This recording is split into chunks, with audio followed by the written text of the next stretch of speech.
This is tutorial number 37, and it is how to create a report using COSMOSXpress within Solidworks.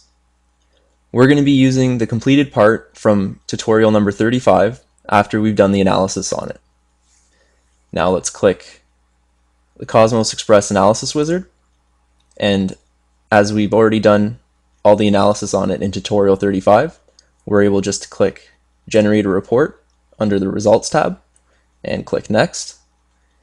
And let's click all three boxes here, click Next, and we're able to put a title for this analysis report. Let's call it Tutorial Part.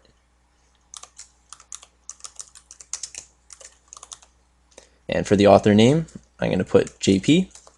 And for the company name, I'm going to put JP Technology. And for the date, let's say it's December 1st, 2006. Now for the company logo, you're able to go through your My Pictures, and you can use a picture to use as your company logo. Now let's click Next, and we can put in an introduction for our report. For this, let's just say this is the introduction.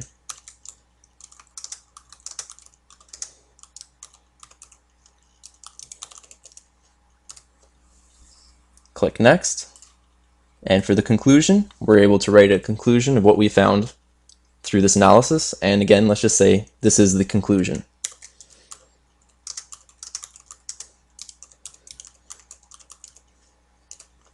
Click Next again, and it's going to create the report.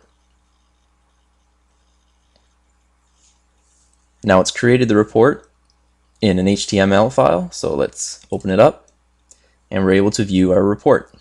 And we have our company logo at the top, and all of our information.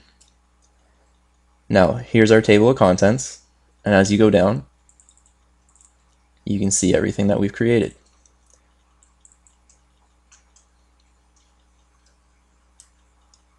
And you're able to click on the JPEGs to get a better view, and you're able to go back.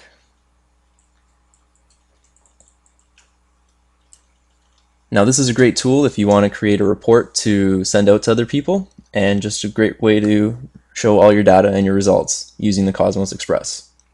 And this concludes our tutorial on how to create a report using COSMOSXpress within SolidWorks.